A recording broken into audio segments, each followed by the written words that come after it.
Pemirsa, depresiasi nilai tukar rupiah terus berlanjut hingga menembus level 13.500 per dolar Amerika akhir pekan lalu. Namun pemerintah meminta masyarakat tidak panik karena pelemahan itu lebih akibat faktor dolar. Sementara fundamental ekonomi Indonesia tetap bagus dengan upaya perbaikan yang terus berkelanjutan.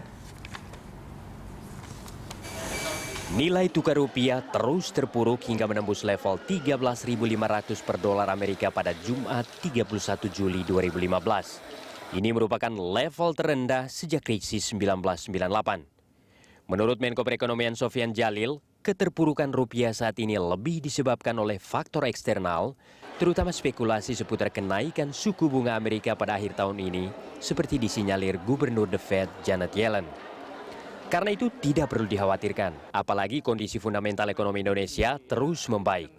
Meski demikian, Sofyan menyatakan pemerintah tetap mengambil langkah strategis dengan mempercepat penyerapan anggaran, khususnya dana-dana di daerah.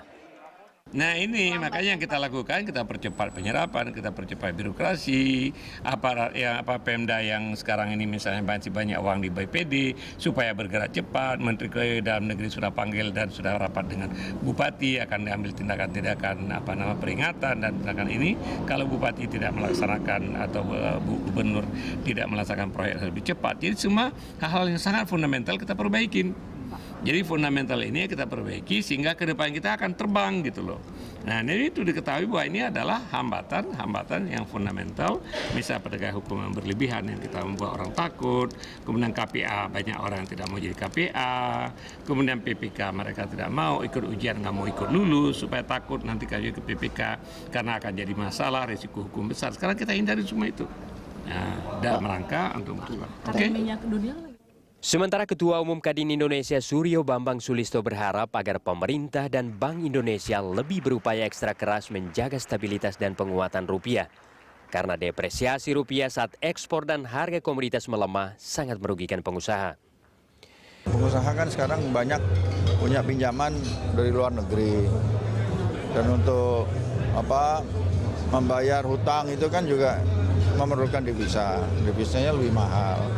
Sedangkan ekspor kita banyak masih tergantung ekspor komoditi. Komoditi melemah. Jadi yang seharusnya menjadi peluang ya karena melemahnya rupiah ini ekspornya harusnya bisa kita harapkan mendapatkan manfaat dari situ, ternyata tidak begitu memberikan manfaat. Kecuali beberapa produk-produk lah kayak ekspor udang dan sebagainya itu ya oke lah. Sejauh ini para pelaku pasar masih berspekulasi seputar kenaikan suku bunga The Fed. Sebagian pelaku pasar keuangan memperkirakan suku bunga The Fed akan naik pada bulan September. Karena pertumbuhan ekonomi Amerika terus membaik hingga mencapai 2,3% selama kuartal kedua tahun ini.